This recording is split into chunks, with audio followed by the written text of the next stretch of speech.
I want to talk today about a couple things, and I'll be brief. And luckily, Dr. Hamilton touched on a lot of them, so I can skip over those. Thank you, doctor. First thing is AREDS2. Quick show of hands. Everybody familiar with AREDS2 even before the talk? Beautiful, beautiful. How many people are taking one now? Okay. How many people should be taking them? All right, so we'll quickly go over that. Again, it was covered, in some good detail, so we'll be brief. I'll talk a little bit about who we are, who I'm representing, and why I'm here. I think those are good things to speak of. So this was touched earlier. This is straight from the AREDS2 study, talking about the leading cause of blindness. No surprises here. And this is what the NEI was trying to really uncover is, what do we do about this situation? You've got the leading cause of blindness for individuals 65 and older, and that age is getting younger, so that's concerning. They also saw this, I'll point at the bottom here, this growing population, which was spoken to earlier as well. What are we going to do about this? So the NEI looked at nutrition and said, what can we do about nutrition to stop this progression of this disease? We know this is going to be a problem. And lo and behold, you saw the results earlier today.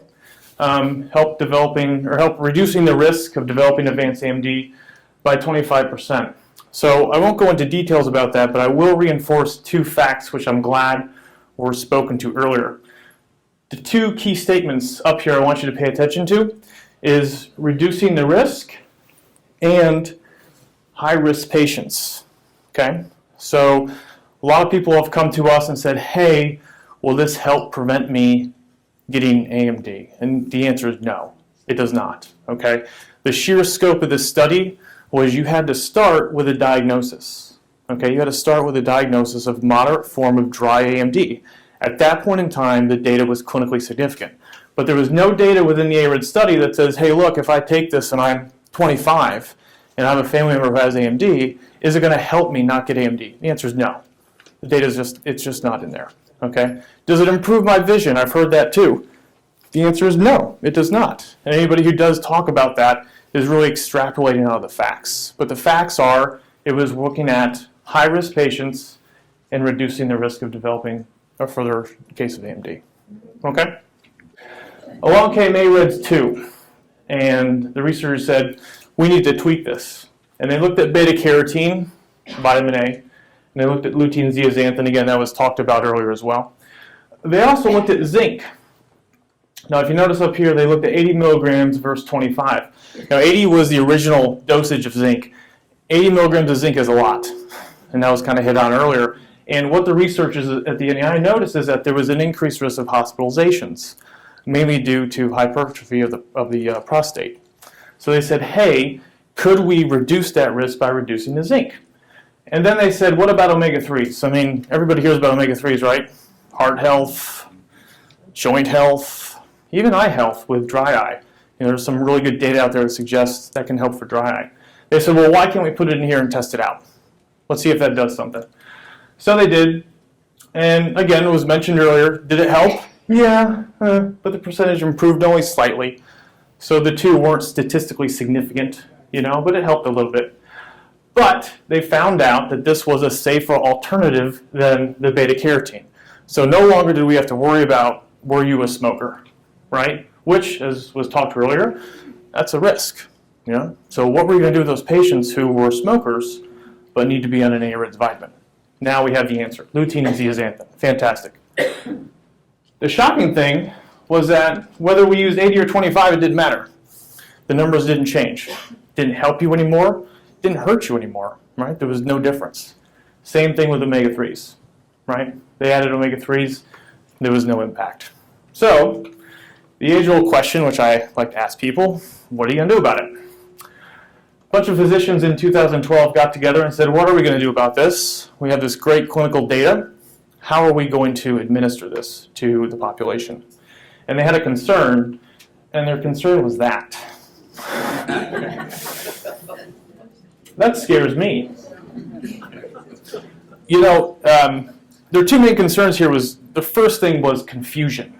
And they found that compliance would drop because people, we want to do the right thing, but man, which bottle is it? This is it that? What am I getting? I don't even know. I mean, that's confusing to me. So they noticed compliance wasn't being adhered to because people would bring bottles in and go, I don't know if this is the right one. Can you help me? And they've got like 6 bottles, right? And it's like, we got to do something about that.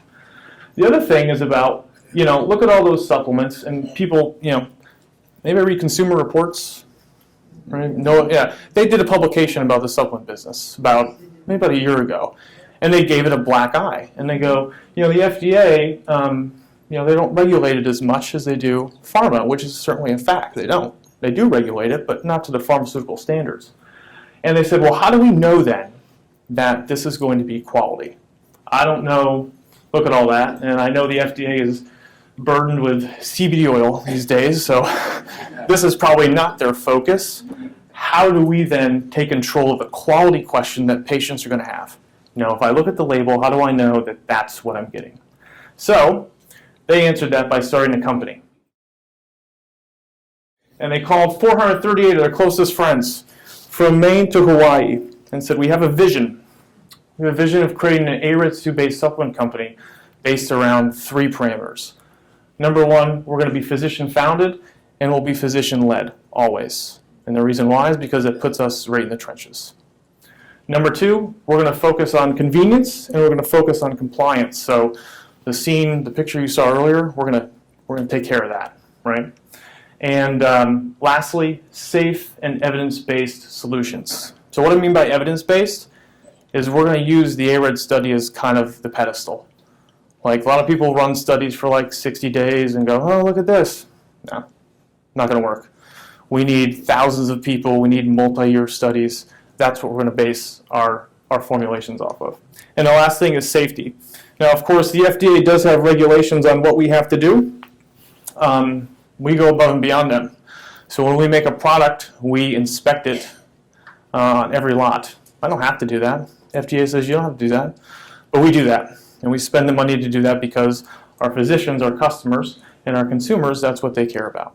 So we go the extra mile by inspecting every product we make to the nth degree. And then we send that to a third-party lab and have them check ourselves and check our manufacturers. So we put a lot of effort into safety and quality because we think it's important given the condition of the industry. And as a result, we said, hey, our mission statement is going to be to enhance the accessibility for patients. That was the thing. How do we take away the grocery store scene that we saw and make this more accessible to the population that needs it? And they generated the Focus Select line of supplements that are AREDS2 based. So two things I want to call out here. We have 2 products. One is a soft gel. One is a chewable.